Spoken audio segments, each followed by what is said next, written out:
Hi hello, welcome back to my YouTube channel. അപ്പോൾ എല്ലാവരും സുഖമായിട്ടിരിക്കുന്നു എന്ന് വിശ്വസിക്കുന്നു. അപ്പോൾ നിങ്ങളെല്ലാവരും നിങ്ങളുടെ ഡയറ്റ് എല്ലാം അത്യാവശ്യം നല്ല രീതിയിൽ കൊണ്ടുപോകുന്നു എന്ന് ഞാൻ വിചാരിക്കുന്നു.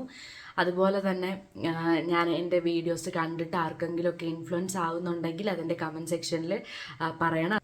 അതുപോലെ നിങ്ങൾക്ക് എന്തെങ്കിലും വീഡിയോസ് ആവശ്യമുണ്ടെന്നുണ്ടെങ്കിൽ അത് എൻ്റെ കമൻറ്റ് ബോക്സിൽ പറയാം. ഞാൻ മാക്സിമം ട്രൈ ചെയ്യുന്നതാണ്. അപ്പോൾ ഇന്ന് ഞാൻ പറയാൻ പോകുന്നത്, നമ്മൾ ഡയറ്റ് എടുക്കുന്നു, നമ്മൾ ഡയറ്റ് പ്ലാൻ ഉണ്ടാക്കുന്നു, നമ്മൾ ഡയറ്റ് കണ്ടിന്യൂ ചെയ്യുന്നു എന്നൊക്കെ ഞാൻ പറഞ്ഞു. പക്ഷേ നമ്മൾ ചില രീതികളിലാണ് ഡയറ്റ് എടുക്കുന്നതെങ്കിൽ ഒരിക്കലും നിങ്ങളെ വണ്ണം കുറയാൻ പോകുന്നില്ല. അങ്ങനെ ചെയ്യാൻ പാടില്ലാത്ത കുറച്ച് കാര്യങ്ങളുണ്ട്. നമ്മൾ ഡയറ്റ് എടുക്കുമ്പോൾ നമ്മൾ സൂക്ഷിച്ചെടുക്കണം. അത് ഒന്ന് നമ്മുടെ ഹെൽത്തിനെ ബാധിക്കും, രണ്ട് നമ്മുടെ ഡയറ്റ് എടുക്കുന്നതിൻ്റെ മെയിൻ പ്രോസസ്സ് നമുക്ക് വണ്ണം കുറയ്ക്കുക എന്നുള്ളത്. അപ്പോൾ ആ ഒരു പ്രോസസ്സ് നമുക്ക് അച്ചീവ് ചെയ്യാൻ പറ്റിയെന്ന് വരില്ല. അപ്പോൾ കുറച്ച് കാര്യങ്ങൾ നമ്മൾ ശ്രദ്ധിച്ചാൽ മാത്രമേ നമുക്ക് ഈ ഡയറ്റ് എന്ന് പറയുന്ന സാധനം നമ്മുടെ ശരീരത്തിലേക്ക് ഇംപ്ലിമെൻറ്റ് ചെയ്ത് കഴിഞ്ഞാൽ അതിനൊരു റിസൾട്ട് നമുക്ക് കിട്ടുള്ളൂ. അപ്പോൾ ഒരു 12 മിസ്റ്റേക്സ് ഉണ്ട്. ആ ഒരു 12 മിസ്റ്റേക്സും ചെയ്യാതിരിക്കാൻ മാക്സിമം ശ്രദ്ധിക്കുക. അപ്പോൾ ഫസ്റ്റ് മിസ്റ്റേക്ക് എന്ന് പറയുമ്പോൾ മീൽസ് സ്കിപ്പ് ചെയ്യുക. ഇപ്പോൾ നമ്മുടെ ഒരു വിചാരം എന്ന് വെച്ച് കഴിഞ്ഞാൽ പട്ടിണി കിടന്നു കഴിഞ്ഞാൽ വണ്ണം കുറയും, അല്ലെങ്കിൽ ഒരു നേരം ഭക്ഷണം കഴിക്കാതിരുന്നു കഴിഞ്ഞാൽ അത് വണ്ണം കുറയലായിട്ട് വരും എന്ന് വിചാരിക്കും. പക്ഷെ അങ്ങനെയല്ല കേട്ടോ. നമ്മൾ മീൽസ് സ്കിപ്പ് ചെയ്യുന്ന സമയത്ത് നമുക്ക് വിശപ്പെന്ന് പറയുന്ന ഒരു സാധനം ഉണ്ടാവും. അപ്പോൾ ഇപ്പോൾ രാവിലത്തെ ബ്രേക്ക്ഫാസ്റ്റ് സ്കിപ്പ് ചെയ്ത് കഴിഞ്ഞാൽ പിന്നെ നമ്മൾ ഉച്ചയ്ക്ക് കഴിക്കുമല്ലോ. അപ്പോൾ നമ്മൾ ആ ഒരു വിശപ്പും കൂടി ചേർത്തിട്ട് ഉച്ചയ്ക്ക് എടുക്കുമ്പോൾ ഈ ഫാറ്റ് സ്റ്റോറേജ് എന്ന് പറയുന്നൊരു ഭയങ്കരമായിട്ട് കൂടുതലായിരിക്കും. അപ്പോൾ ഒരിക്കലും ഡയറ്റ് എടുക്കുന്ന ഒരാൾ മീൽസ് സ്കിപ്പ് ചെയ്യാൻ പാടില്ല. നമ്മൾ ഇപ്പോൾ ഇൻ്റർമീഡിയൻ്റ് ആണെങ്കിലും ശരിയാണ്, നമ്മൾ എടുക്കേണ്ട മീൽസ് നമുക്കറിയാമല്ലോ. ഇപ്പോൾ രാവിലെ ബ്രേക്ക്ഫാസ്റ്റ്, ഉച്ചയ്ക്ക് ലഞ്ച്, നൈറ്റ് ഡിന്നർ, ഇത് എടുക്കേണ്ട ടൈം കറക്റ്റാക്കി അതുപോലെ നമുക്ക് എല്ലാ മീൽസും നമ്മൾ കറക്റ്റ് പോർഷനിൽ എടുത്ത് പോയി കഴിഞ്ഞാൽ നമുക്ക് ഈ ഓവർ ഈറ്റിങ് ഉണ്ടാവില്ല. അതുകൊണ്ട് നമുക്ക് ഫാറ്റ് സ്റ്റോറേജ് ഉണ്ടാവില്ല. അപ്പോൾ ഡയറ്റ് എടുക്കുന്ന ആൾ മസ്റ്റായിട്ട് ഞാൻ ഈ പറഞ്ഞിട്ടുള്ളത് മീൽസ് സ്കിപ്പ് ചെയ്യാനേ പാടില്ല. കൂടുതലും നമ്മളിപ്പോൾ ഈ മീൽസ് സ്കിപ്പ് ചെയ്യുമ്പോൾ കഴിക്കാൻ നമുക്ക് തോന്നുന്ന ഒരു ടൈം എന്ന് പറയുമ്പോൾ നൈറ്റ് ആയിരിക്കും. നമ്മൾ ഈ നൈറ്റ് 11 മണി 12 മണി വെളുപ്പിനെ എഴുന്നേറ്റ് നേരം വെളുക്കുന്ന അനുസരിച്ചായിരിക്കും നമ്മൾ ഫുഡൊക്കെ എടുത്ത് കിച്ചണിൽ നിന്നൊക്കെ ബാക്കി എടുത്ത് കഴിക്കുന്നത്. അതിനൊന്നും ഒരു എന്താ പറയുക, ഒരു ക്വാണ്ടിറ്റി അല്ലെങ്കിൽ ഒരു പോർഷൻ കൺട്രോൾ ഒന്നും ആവില്ല. ആ സമയത്ത് നമുക്ക് എന്താണ്, നമ്മുടെ വിശപ്പിനെ എങ്ങനെയെങ്കിലും കൺട്രോൾ ചെയ്യുക എന്നുള്ളൊരു ചിന്ത മാത്രമേ ഉണ്ടാവുള്ളൂ. അപ്പോൾ എന്ത് ചെയ്യുക, പോർഷൻസിനെ മര്യാദയ്ക്ക് അല്ലെങ്കിൽ മീൽസിനെ നമ്മൾ കറക്റ്റ് ടൈമിൽ കഴിച്ച് പോയി കഴിഞ്ഞാൽ ഈ ഒരു പ്രോബ്ലം നമുക്ക് അവോയ്ഡ് ചെയ്യാം. കാരണം നമ്മുടെ വയറ് ഫുള്ളായിട്ടിരിക്കും. അതുകൊണ്ട് തന്നെ നമുക്ക് ആ ഒരു ഓവർ ഈറ്റിംഗ് എന്ന് പറയുന്ന സാധനം കുറയ്ക്കാൻ വേണ്ടി പറ്റും. പിന്നെ കുറച്ച് മാത്രം കഴിക്കുക. ഞാൻ ഈ പോർഷൻ കൺട്രോൾ എന്ന് പറയുമ്പോൾ നിങ്ങൾ എന്ത് ചെയ്യും, 5 ദോശ കഴിക്കുന്ന ഞാൻ ഈ ദോശ കണക്ക് ഇതുവരെയ്ക്ക് വിട്ടില്ല കേട്ടോ. എന്നാലും come to our point. 5 dosa കഴിക്കുന്ന നമ്മൾ ഒരു ദോശയിലോട്ട് ചുരുങ്ങുമ്പോൾ പോർഷൻ കൺട്രോൾ ചെയ്യും. അത്രയും നാൾ നമ്മളെ എടുത്തിരുന്ന ആ ഒരു ഡയറ്റിനെ മാറ്റിയിട്ട് നമ്മൾ ആ പോർഷൻ കൺട്രോൾ ചെയ്യുമ്പോൾ ഉറപ്പായിട്ടും നമുക്കത് കാഴ്ചയിൽ അതുണ്ടാവും. പെട്ടെന്ന് വെയിറ്റ് അങ്ങ് കുറയും. യോയോ എഫക്റ്റ് പോലെ വെയിറ്റ് കുറയുന്നു, അതുപോലെ തിരിച്ചു വരുന്നു. അത് എന്ന് പറഞ്ഞാൽ ഒരു നല്ലൊരു കാര്യം. പിന്നെ നമ്മൾ വെയിറ്റ് എന്തിനാണ് ഡയറ്റ് എടുക്കുന്നത്, ഇത്രയും ദിവസം എന്തിനാണ് കഷ്ടപ്പെടുന്നത്, അതിൻ്റെ കാര്യമില്ല. അതുപോലെ തന്നെ തലമുടി പോവും, പിന്നെ നമ്മുടെ ഹോർമോൺ ഇംബാലൻസ് ഉണ്ടാവും, പിന്നെ നമ്മളെ കാണാൻ ഭയങ്കര ഡള്ളായിട്ടിരിക്കും, പെട്ടെന്ന് വെയിറ്റ് കുറയും, ഭയങ്കരമായിട്ട് പെട്ടെന്ന് വെയിറ്റ് കുറയും. പക്ഷെ അതേപോലെ അതിൽ എന്താ പറയുക, ഡബിളായിട്ട് തിരിച്ച് മടങ്ങി വരും. അതുകൊണ്ട് നമ്മൾ ഈ കുറച്ച് മാത്രം കഴിക്കുള്ളൂ എന്നുള്ള ഒരു സാധനം ചെയ്യാൻ പാടില്ല ഡയറ്റ് എടുക്കുമ്പോൾ. അപ്പോൾ രണ്ടാമത്തെ പോയിന്റ് എന്ന് പറഞ്ഞു കഴിഞ്ഞാൽ ഒരിക്കലും പോർഷൻസിനെ കൺട്രോൾ ചെയ്യാന്ന് വെച്ച് കഴിഞ്ഞാൽ നമ്മുടെ വയറിനെ കൊണ്ട് നമ്മൾ സാറ്റിസ്ഫൈ ചെയ്തിരിക്കണം. അങ്ങനെ വേണം പോർഷൻസിനെ കൺട്രോൾ ചെയ്യാൻ വേണ്ടിയിട്ട്. മൂന്നാമത്തെ പോയിന്റ് എന്ന് പറഞ്ഞാൽ ഒരു ഫുഡ് മാത്രമേ കഴിക്കുള്ളൂ. ഒരു ഫുഡ് എന്ന് വെച്ച് കഴിഞ്ഞാൽ ഞാൻ ഓട്സ് മാത്രമേ ഇന്നത്തെ ദിവസം കഴിക്കുള്ളൂ. രാവിലെ ഓട്സ്, ഉച്ചയ്ക്ക് ഓട്സ്, മീൻസ് ഇന്നത്തെ ദിവസമല്ല, ഡയറ്റ് എടുക്കുമ്പോൾ രാവിലെ ഓട്സ്, ഉച്ചയ്ക്ക് ഓട്സ്, നൈറ്റ് ഓട്സ്. ഒരു ഫ്രൂട്ട് മാത്രമേ കഴിക്കുള്ളൂ. രാവിലെ ആപ്പിൾ, ഉച്ചയ്ക്ക് ആപ്പിൾ, നൈറ്റ് ആപ്പിൾ. ഇങ്ങനെ ചെയ്യാൻ വേണ്ടി പാടില്ല. എന്ന് പറഞ്ഞാൽ എല്ലാം കൂടി ഇൻക്ലൂഡഡ് ആയിരിക്കണം. നമ്മളെ ഡയറ്റ് എന്ന് പറയുമ്പോഴത്തേക്കും അതിൽ പ്രോട്ടീൻസും കാർബ്സും ഫാറ്റും എല്ലാം കൂടി ചേർന്നിട്ടുള്ള ഒരു ന്യൂട്രിയൻസ് എല്ലാം കൂടി കംപ്ലീറ്റ് ആയിട്ടുള്ള ഒരു ഡയറ്റ് മീലായിരിക്കണം നമ്മൾ എടുക്കേണ്ടത്. അല്ലാതെ ഒരെണ്ണം മാത്രം കഴിച്ചിട്ട് നമുക്ക് ഡയറ്റ് എടുക്കാമെന്ന് പറഞ്ഞു കഴിഞ്ഞാൽ പ്രോട്ടീൻ ഇല്ല, കാർബ്സ് ഇല്ല, ഫാറ്റില്ല, ഒന്നും ഇല്ലാത്ത അവസ്ഥ വരുമ്പോഴത്തേക്ക് എന്താവും, നമുക്ക് പൊതുവെ നമ്മൾ ആ ഒരു ഹെൽത്തിയെ നല്ല രീതിയിൽ ബാധിക്കും. മസിൽ ലോസ് ഉണ്ടാവും, നമ്മൾ വീക്കായിക്കൊണ്ടേ ഇരിക്കും ഓരോ ദിവസം കഴിയുന്നതും. അപ്പോൾ ആ ഒരു കാര്യം ചെയ്യാതിരിക്കാൻ വേണ്ടി മാക്സിമം ശ്രദ്ധിക്കുക. പ്രോട്ടീൻ എടുക്കാതിരിക്കുക. നമ്മുടെ ഇന്ത്യൻ ഡയറ്റിലാണെങ്കിൽ നമുക്ക് ഒരുപാട് പ്രോട്ടീൻ ഉള്ള സാധനങ്ങളൊന്നും ഇല്ല. നമുക്ക് കൂടുതലും നമ്മൾ ചോറിലായിരിക്കും കോൺസെൻട്രേറ്റ് ചെയ്യുന്നത്. അപ്പോൾ പ്രോട്ടീൻ എടുക്കാൻ വേണ്ടി മാക്സിമം ശ്രദ്ധിക്കുക. ഒരു നോർമൽ വുമൺ ആണെങ്കിൽ ഒരു എന്താ പറയുക 60 to 90 ഗ്രാം പ്രോട്ടീൻ ഒരു ദിവസം എടുക്കണം. അതുപോലെ തന്നെ മെയിൽസിൻ്റെ കാര്യമാകുമ്പോൾ അതൊരു 70 to 120 ഗ്രാം പെർ ഡേ എന്തായാലും പ്രോട്ടീൻ എടുക്കണം. അപ്പോൾ ലോ പ്രോട്ടീൻ എടുക്കാനായിട്ട് പാടില്ല. അപ്പോൾ സഫീഷ്യൻ്റ് ആയിട്ടുള്ള പ്രോട്ടീൻ ഇൻക്ലൂഡ് ചെയ്തിരിക്കണം. പിന്നെ ലിക്വിഡ് മാത്രം കഴിക്കുക, ഫ്രൂട്ട്സ് ജ്യൂസ് അടിച്ച് കുടിക്കുക, സ്മൂത്തി മാത്രം കുടിക്കണം. പിന്നെ ഡീറ്റോക്സ് ഡ്രിങ്ക് ഒക്കെ ഉണ്ട്, അത് കുടിക്കുക. അപ്പോൾ ഇത് മാത്രം കുടിച്ച് നമുക്ക് ഡയറ്റ് കംപ്ലീറ്റ് ചെയ്യാം. ഇപ്പോൾ ഒരു നേരം കഴിക്കുകയാണെങ്കിൽ ഓക്കെ, നൈറ്റോ രാവിലെയോ ഉച്ചയ്ക്കോ ഏതെങ്കിലും ഒരു നേരം കഴിക്കുന്നെങ്കിൽ ഓക്കെ.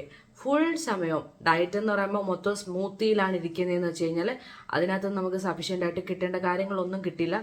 അതുകൊണ്ട് ഒരിക്കലും ലിക്വിഡ് കൺസിസ്റ്റൻസിയിൽ എടുക്കാൻ പാടില്ല. സോളിഡും കൂടെ ഇൻക്ലൂഡ് ചെയ്തിട്ട് വേണം ഡയറ്റ് എടുക്കാൻ വേണ്ടിയിട്ട്. അപ്പോൾ ആ ഒരു പോയിന്റ് എന്തായാലും കൺസിഡർ ചെയ്തിരിക്കണം.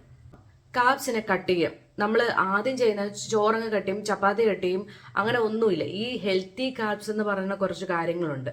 അപ്പോൾ അത് ഇൻക്ലൂഡ് ചെയ്തിട്ട് വേണം കഴിക്കാൻ. നമുക്ക് എനർജി തരുന്നതാണ് കാർബ്സ് എന്ന് പറയുന്നത്. അപ്പോൾ ആ കാർബ്സ് കട്ട് ചെയ്ത് കഴിഞ്ഞാൽ നമുക്ക് എനർജി ഉണ്ടാവില്ല. അപ്പോൾ ലോ ആയിട്ട് നമ്മളിങ്ങനെ പൊക്കോണ്ടേ ഇരിക്കും ഓരോ ദിവസം. അതുകൊണ്ട് കാർബ്സ് എടുക്കണം.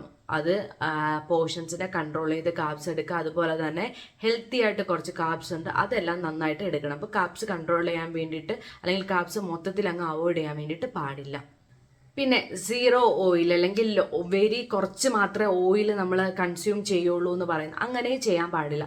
നമുക്ക് നമ്മുടെ ശരീരത്തിൽ കുറച്ച് ഫാറ്റ് അല്ലെങ്കിൽ ഓയിലി ഇത് വേണം. അപ്പോൾ നമ്മളെ സ്കിൻ അല്ലെങ്കിൽ ഡ്രൈ ആയി പോകും, വിറ്റാമിൻസ് കിട്ടില്ല. നമ്മുടെ ഓയിലിൽ നിന്ന് കിട്ടുന്ന കുറച്ച് വിറ്റാമിൻസ് ഉണ്ട്, അത് കിട്ടില്ല.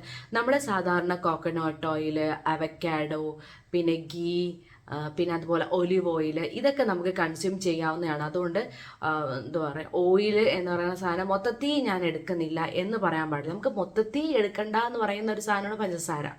അത് നമുക്ക് മൊത്തത്തിൽ അവോയ്ഡ് ചെയ്യാം. പക്ഷേ ഈ പറയുന്ന ഓയിലൊക്കെ നമുക്ക് അത്യാവശ്യം എടുക്കേണ്ടത്. നമ്മുടെ കേരള ഫുഡ് എന്ന് പറഞ്ഞു കഴിഞ്ഞാൽ ഒരുപാട് ഓയിലിയാണ്. അത് നമ്മളെ വെളിച്ചെണ്ണയിൽ കരിച്ച് പൊരിച്ചെടുക്കി. വെളിച്ചെണ്ണ എന്ന് പറയുന്ന സാധനം ഒരുപാട് നമുക്ക് ഫാറ്റ് ഉണ്ടാക്കുന്നത്. എന്നും പറഞ്ഞിട്ട് ഞാൻ എന്നും പഴംപൊരി, ഞാൻ എന്നും ഉഴുന്നുവട, പരിപ്പ് വട, ഇങ്ങനെയല്ല ഉദ്ദേശിക്കുന്നത്. ഭയങ്കരമായിട്ട് കുറച്ചുള്ള ക്വാണ്ടിറ്റി കഴിച്ചു കഴിഞ്ഞാൽ പ്രശ്നമൊന്നുമില്ല. നമ്മുടെ വീട്ടിലുണ്ടാക്കുന്ന ചോറും കറിയിലും എന്തായാലും നമ്മൾ കുറച്ച് എണ്ണയൊക്കെ ഒഴിക്കുമല്ലോ. അപ്പോൾ അതൊന്നും കഴിച്ചെന്ന് പറഞ്ഞ് പ്രശ്നമില്ല. കുറച്ചെണ്ണ ഓക്കെ. ഇപ്പോൾ തോരനാണെങ്കിൽ നമ്മൾ കടുക് വറുക്കാനായിട്ട് കുറച്ച് എണ്ണ ഒഴിക്കും, അങ്ങനെ അതൊന്നും ചെയ്യുന്നതിലൊന്നും പ്രശ്നമൊന്നുമില്ല. പക്ഷേ എന്താ പറയുക, മൊത്തത്തിൽ അവോയ്ഡ് ചെയ്ത് പോകാതിരിക്കുക. അത് നമ്മുടെ ശരീരത്തിന് ആവശ്യമായിട്ടുള്ളൊരു കാര്യമാണ്. നെക്സ്റ്റ്, നമ്മൾ യൂട്യൂബിനെ ബ്ലൈൻഡ്ലി അങ്ങ് ട്രസ്റ്റ് ചെയ്യും. ഓക്കെ. ഇപ്പോൾ നമ്മുടെ ഏജ്, നമ്മളെ ജെൻഡർ, നമ്മുടെ ഹോർമോൺസ്, നമ്മുടെ ഹെൽത്ത്, ഇതെല്ലാം നമ്മൾ കൺസിഡർ ചെയ്തിട്ട് വേണം ഒരു യൂട്യൂബിനെ റെഫർ ചെയ്യാൻ വേണ്ടിയിട്ട്. അവർ പറയുന്ന അതേ പടി എന്ന് പറഞ്ഞു കഴിഞ്ഞാൽ ഇപ്പം ഞാൻ എൻ്റെ ഡയറ്റ് പറയുന്നത് അത് എൻ്റെ ഹെൽത്തിനെ അല്ലെങ്കിൽ എൻ്റെ വെയിറ്റ്, എൻ്റെ ഹൈറ്റ്, എൻ്റെ ഏജ്, എൻ്റെ ലൈഫ് സ്റ്റൈല്, ഇതിനെ വെച്ചിട്ടായിരിക്കും ഞാൻ എൻ്റെ ഡയറ്റ് പറയുന്നത്. അപ്പോൾ അതുപോലെ തന്നെ ആയിരിക്കും ഓരോ യൂട്യൂബേഴ്സ് അവരുടെ ലൈഫ് സ്റ്റൈൽ വെച്ചിട്ടായിരിക്കും അവർ സംസാരിക്കുന്നത്. അപ്പോൾ അതിനെ ബ്ലൈൻഡ്ലി ട്രസ്റ്റ് ചെയ്യാൻ വേണ്ടിയിട്ട് പാടില്ല. അതിൽ നിന്ന് നമുക്ക് എന്ത് ഇംപ്ലിമെൻറ്റ് ചെയ്യാൻ പറ്റും എന്നുള്ളത് മാത്രം നോക്കിയിട്ട് അതിനെ ലൈഫിലോട്ട് ഇംപ്ലിമെൻറ്റ് ചെയ്യാൻ വേണ്ടിയിട്ട് മാക്സിമം ട്രൈ ചെയ്യുക. അല്ലാതെ അതിനെ മാത്രം ഡിപ്പെൻഡ് ചെയ്ത് പോയി കഴിഞ്ഞാൽ നമുക്ക് വെയിറ്റ് ലോസ് വരില്ല. ഓക്കെ. ഓരോ പേഴ്സണും ഓരോ ലൈഫ് സ്റ്റൈലാണ്, അല്ലെങ്കിൽ ഓരോ പേഴ്സൻ്റെയും എന്താ പറയുക, കാര്യങ്ങളെല്ലാം ഡിഫറെൻ്റ് ആണ്. അപ്പോൾ അവരുടെ ലൈഫ് സ്റ്റൈൽ പോലെയല്ല നമ്മുടെ ഹെൽത്ത് കണ്ടീഷൻ അവരുടെ ഹെൽത്ത് കണ്ടീഷനും ഭയങ്കര ഡിഫറെൻ്റ് ആയിരിക്കും. നമുക്ക് ചിലപ്പോൾ ചില പ്രശ്നങ്ങൾ ഉണ്ടാവും, അവർക്ക് ചിലപ്പോൾ ആ പ്രശ്നങ്ങൾ ഉണ്ടാവാതിരിക്കാം. അപ്പോൾ ചിലപ്പോൾ നമുക്ക് കഴിക്കാൻ പറ്റിയ ആഹാരം ഉണ്ടാവും, അവർക്ക് കഴിക്കാൻ പറ്റാത്ത ഉണ്ടാവും. ഇതൊക്കെ ചേർത്തിട്ടായിരിക്കും ഒരു ഡയറ്റ് പ്ലാൻ പറയുന്നത്. ഓക്കെ. അപ്പോൾ അതിനെല്ലാം ഇപ്പം ഞാൻ മുമ്പത്തെ വീഡിയോയിൽ ഞാൻ പറഞ്ഞിട്ടുണ്ട്, നമ്മൾ യൂട്യൂബ് റെഫർ ചെയ്ത് ഒരു പേപ്പർ പേന എടുത്തിട്ട് നന്നായിട്ട് എഴുതി വെച്ചിട്ട് നമുക്ക് പറ്റുന്ന കാര്യങ്ങളെ നമ്മുടെ ലൈഫിലേക്ക് ഇംപ്ലിമെൻറ്റ് ചെയ്യാനാണ് പറഞ്ഞിട്ടുള്ളത്. അല്ലാതെ അവർ പറയുന്ന അതേപടി ചെയ്യണമെന്ന് ഞാൻ പറഞ്ഞിട്ടില്ല. ഇപ്പം ഞാൻ പറയുന്ന കാര്യങ്ങൾ അതേപടി ചെയ്യണമെന്ന് ഞാൻ പറയുന്നില്ല. അതിൽ നിങ്ങൾക്ക് എന്തൊക്കെ ഇംപ്ലിമെൻറ്റ് ചെയ്യാൻ പറ്റും എന്നുള്ള കാര്യങ്ങൾ എടുത്തിട്ട് അതിനെ എഴുതി വെച്ചിട്ട് അത് നിങ്ങൾ ഇംപ്ലിമെൻറ്റ് ചെയ്യാൻ വേണ്ടിയിട്ട് ട്രൈ ചെയ്യണം. ഓക്കെ. അപ്പോൾ ആ ഒരു പോയിന്റ് മസ്റ്റായിട്ടും കൺസിഡർ ചെയ്യേണ്ട ഒരു കാര്യമാണ്. പിന്നെ വീക്കെൻഡിൽ സൺഡേസിൽ ചീറ്റ് മീൽ എടുക്കുക. ഒരു 2000-3000 കാലറീസ് ഒക്കെ ആ ദിവസം എടുക്കുക. ആ ആഴ്ചത്തെ എഫേർട്ട് എല്ലാം ആ ഒരൊറ്റ ദിവസത്തിൽ കളയുക. അങ്ങനെ ചെയ്യാൻ പാടില്ല. അങ്ങനെ ചെയ്ത് കഴിഞ്ഞാൽ നിങ്ങളുടെ വെയിറ്റ് കുറയാൻ വേണ്ടി പോകുന്നില്ല. അപ്പോൾ അത് ഞാൻ പറയാതെ നിങ്ങൾക്ക് തന്നെ അറിയാം. ചീറ്റ് മീൽ എടുക്കുക, മാസത്തിൽ 2 പ്രാവശ്യം എടുക്കുക, 3 പ്രാവശ്യം എടുക്കുക, അതൊന്നും വിഷയമില്ല. 3 പ്രാവശ്യം എടുക്കുക എന്ന് പറഞ്ഞാൽ ക്വാണ്ടിറ്റി കുറച്ച്, കാലറി കുറച്ച് ചീറ്റ് മീൽ എടുക്കുന്നതിന് പ്രശ്നമില്ല. അല്ലാതെ എല്ലാ വീക്കെൻഡ്സിലും പോയി ചീറ്റ് മീൽ എടുക്കുക. ഇപ്പോൾ മൺഡേ ടു സാറ്റർഡേ വരെ വർക്കൗട്ട് കംപ്ലീറ്റ് ചെയ്ത് ക്ഷീണിച്ച് എല്ലാം ചെയ്തിട്ട് സൺഡേ ആ ഒരു ദിവസം എല്ലാം കൊണ്ട് കളഞ്ഞു കഴിഞ്ഞാൽ പിന്നെ അത് യൂസ് ഇല്ലാതായിപ്പോവും. പിന്നെ നമ്മൾ ഇത്രയും ദിവസം ചെയ്തത് വെറുതെ ആയിപ്പോവും. അപ്പോൾ അങ്ങനെ ഡയറ്റ് എടുക്കാതിരിക്കുക. അപ്പോൾ സൺഡേ എന്ന് പറഞ്ഞു കഴിഞ്ഞാൽ ബാക്കിയുള്ളൊരു ദിവസം പോലെ റെസ്റ്റ് ഡേ ആയിട്ട് കൺസിഡർ ചെയ്തിട്ട് സൺഡേ നമ്മുടെ വീട്ടിലുള്ള ഭക്ഷണങ്ങളൊക്കെ കഴിച്ചിട്ട് കുറച്ച് ചെറുതായിട്ടൊന്ന് വാക്കിങ്ങും കാര്യങ്ങളൊക്കെ നടത്തിയിട്ട് ബോഡി ഒന്ന് സ്ട്രെച്ച് ചെയ്തെടുക്കേണ്ട ദിവസം, റെസ്റ്റ് കൊടുക്കേണ്ട ദിവസമായിട്ട് എടുക്കുക. ഓക്കെ, അപ്പോൾ ആ ഒരു കാര്യവും കൺസിഡർ ചെയ്യേണ്ടതാണ്. പിന്നെ വെള്ളം കുടിക്കുക. 2.5 to 3 ലിറ്റർ വെള്ളം എന്തായാലും കുടിച്ചിരിക്കണം. വെള്ളം കുടിക്കാതിരുന്നാൽ നമുക്ക് ഒരുപാട് ക്രേവിങ്സ് വരാൻ ചാൻസ് ഉണ്ട്. പിന്നെ വയറ് ഫില്ലായിട്ടിരിക്കാൻ വേണ്ടിയിട്ട് വെള്ളം ഹെൽപ്പ് ചെയ്യും. പിന്നെ നമ്മുടെ സ്കിന്നിന് നല്ലതാണ്. പിന്നെ മെറ്റാബോളിസം, ഈ കാര്യങ്ങൾക്കൊക്കെ വെള്ളം വേണം. അതുകൊണ്ട് വെള്ളം മസ്റ്റായിട്ട് കുടിച്ചിരിക്കണം. അത് നമ്മൾ ഈ ഒരു ഡയറ്റ് എടുക്കുന്ന സമയത്ത് ഇടയ്ക്കിടയ്ക്ക് വെള്ളം കുടിക്കണം. ഇൻ്റർമീഡിയറ്റ് ഫാസ്റ്റിംഗ് ആണെങ്കിലും വെള്ളം എന്തായാലും കുടിച്ചിരിക്കണം. വെള്ളം കുടിക്കാതെ അങ്ങനെ ഒരു വെള്ളം എന്ന് പറയുന്ന ഒരു സാധനം വലിയ കാലറി ഉള്ളതല്ല. പക്ഷെ നമ്മുടെ ശരീരത്തിൽ വാട്ടർ കണ്ടന്റ് ഉണ്ടെങ്കിൽ നമ്മൾ വെയിറ്റ് നോക്കുമ്പോൾ വെയിറ്റിന് വ്യത്യാസം ഉണ്ടാവും. അത് വെയിറ്റ് സാറ്റിസ്ഫൈ ചെയ്യാനാണ്. അതൊരിക്കലും നമ്മുടെ ഫാറ്റ് സ്റ്റോറേജിന് അതൊരു ബാരിയർ അല്ല. ഫാറ്റ് സ്റ്റോർ ചെയ്യുമ്പോൾ ഈ വാട്ടർ ഇരിക്കുന്നത് കൊണ്ട്, വെള്ളം കുടിച്ചത് കൊണ്ട് ഫാറ്റ് സ്റ്റോർ അങ്ങനെ ഒരു കാര്യമില്ല. അതുകൊണ്ട് ആവശ്യത്തിന് വെള്ളം എന്തായാലും കുടിച്ചിരിക്കണം. പിന്നെ ഫിസിക്കൽ ആക്ടിവിറ്റി വേണം. പിന്നെ സ്ട്രെങ്ത് ട്രെയിനിങ് എക്സസൈസ് എന്തായാലും ചെയ്തിരിക്കണം. ഫിസിക്കൽ ആക്ടിവിറ്റി ഇല്ല എങ്കിലും ഈ പറയുന്ന ഡയറ്റ് മാത്രം കൊണ്ടിട്ട് വെയിറ്റ് കുറയ്ക്കാൻ പറ്റുമെന്ന് വെച്ചാൽ പറ്റും. പക്ഷേ ഫിസിക്കൽ ആക്ടിവിറ്റി ഇല്ല എങ്കിൽ നമ്മുടെ ബോഡി ക്ഷീണിച്ച് പോവും. ഒരു ടോൺഡ് ആയിട്ടൊരു ബോഡി കിട്ടണമെങ്കിൽ എന്തായാലും നമ്മൾ എന്തെങ്കിലും ഒരു ഫിസിക്കൽ ആക്ടിവിറ്റിയിൽ എൻഗേജ്ഡ് ആയിട്ട് ഇരിക്കണം. ഓക്കെ, അപ്പോൾ ആ ഒരു കാര്യം എന്തായാലും ശ്രദ്ധിച്ചിരിക്കണം. പിന്നെ പെട്ടെന്ന് റിസൾട്ട് ഉണ്ടാവുമെന്നുള്ള ഒരു കാര്യം, 10 കിലോ 10 ദിവസം കൊണ്ട് കുറയ്ക്കാം, അങ്ങനെ ഒരു കാര്യമില്ല. അങ്ങനെ ഡയറ്റ് വേണമെങ്കിൽ നമുക്ക് എടുക്കാം. പട്ടിണി കിടന്നു കഴിഞ്ഞാൽ എടുക്കാൻ വേണ്ടി പറ്റും. അത് പിന്നീട് ആകുമ്പോഴത്തേക്കും നല്ല രീതിയിൽ ഹെൽത്ത് പ്രോബ്ലംസ് ഒക്കെ ഉണ്ടാവും. അപ്പോൾ ആ ഒരു രീതിയിൽ എടുക്കാൻ വേണ്ടി പാടില്ല. ഇങ്ങനെ ഒരു 10-12 കാര്യങ്ങൾ നമ്മളൊന്ന് ഡയറ്റ് എടുക്കുമ്പോൾ എന്തായാലും മസ്റ്റായിട്ട് ശ്രദ്ധിച്ചിരിക്കണം. എന്താ പറയുക, ഇതിൻ്റെ ഇടയ്ക്ക് നമുക്ക് ചില റോങ് ഹാബിറ്റ്സ് ഉണ്ട്. എന്താ പറയുക, ഒരുപാടൊന്നും ഉറങ്ങാതിരിക്കുക. അപ്പോൾ എന്ത് ചെയ്യണം, നന്നായിട്ട് ഉറങ്ങണം. പിന്നെ പെട്ടെന്ന് കിട്ടുന്നതൊക്കെ ഇങ്ങനെ വാരി വലിച്ച് പെട്ടെന്ന് കഴിച്ചിട്ട് അങ്ങ് എണീച്ച് പോവാം. അങ്ങനെയല്ല, പതുക്കെ സാവകാശം ഇരുന്ന് കഴിക്കുന്ന ഭക്ഷണം ചവച്ചരച്ച് നല്ല രീതിയിൽ കഴിക്കാൻ വേണ്ടി ശ്രദ്ധിക്കണം. അതുപോലെ തന്നെ മൊബൈൽ സ്ക്രോൾ ചെയ്തുകൊണ്ടിരിക്കും ഫുഡ് കഴിക്കുക. അപ്പോൾ നമ്മൾ എത്ര ഫുഡ് കഴിക്കുന്നതെന്ന് നമുക്ക് അറിയാൻ പറ്റില്ല. അപ്പോൾ മൊബൈലൊക്കെ മാറ്റി വെച്ചിട്ട് നമ്മൾ കഴിക്കുന്ന സമയത്ത് അതിൽ മാത്രം കോൺസെൻട്രേറ്റ് ചെയ്തിരിക്കണം. പിന്നെ ഈ കൊക്കക്കോള, പെപ്സി, നമ്മളിപ്പോൾ എന്തെങ്കിലും കഴിക്കുന്നതിൻ്റെ കൂട്ടത്തിൽ വെള്ളമായിട്ട് സാധാ വെള്ളം എടുക്കാതെ അതിൽ കൂടെ ഈ എന്താ പറയുക സോഫ്റ്റ് ഡ്രിങ്ക്സ് പോലുള്ള കാര്യങ്ങളൊക്കെ എടുക്കുക. അപ്പോൾ അതൊക്കെ അവോയ്ഡ് ചെയ്തിട്ട് നല്ല രീതിയിൽ ഡയറ്റ് കൊണ്ടുപോകാൻ വേണ്ടി ട്രൈ ചെയ്യുക. ഇതിനകത്ത് സ്ട്രിക്റ്റ് ഡയറ്റ് എന്ന് പറയുന്ന കാര്യമൊന്നും വരുന്നില്ല.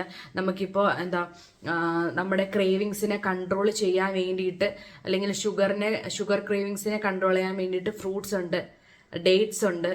പിന്നെ കാർബ്സിനെ കൺട്രോൾ ചെയ്യാൻ വേണ്ടിയിട്ട് നമുക്ക് അതിന് പകരമായിട്ടുള്ള ഫുഡുണ്ട്. അപ്പോൾ ഇത് കട്ട് ചെയ്ത് കഴിഞ്ഞാൽ ഇതിന് പകരം എന്തുണ്ടെന്ന് നമ്മൾ തന്നെ കണ്ടുപിടിച്ച് ഡയറ്റ് പ്ലാൻ ചെയ്തിട്ട് വെയിറ്റ് കൺട്രോൾ ചെയ്യാൻ വേണ്ടി ട്രൈ ചെയ്യുക. അപ്പോൾ ഞാൻ ഈ പറഞ്ഞ കാര്യങ്ങൾ നിങ്ങൾക്ക് ഏകദേശം മനസ്സിലായി എന്ന് വിശ്വസിക്കുന്നു. അപ്പോൾ ഇതുപോലെയുള്ള വീഡിയോസിന് വേണ്ടിയിട്ട് എൻ്റെ ചാനൽ സബ്സ്ക്രൈബ് ചെയ്ത് സപ്പോർട്ട് ചെയ്യുക. അപ്പോൾ നെക്സ്റ്റ് വീഡിയോ വരുന്നവരേക്കും ബൈ.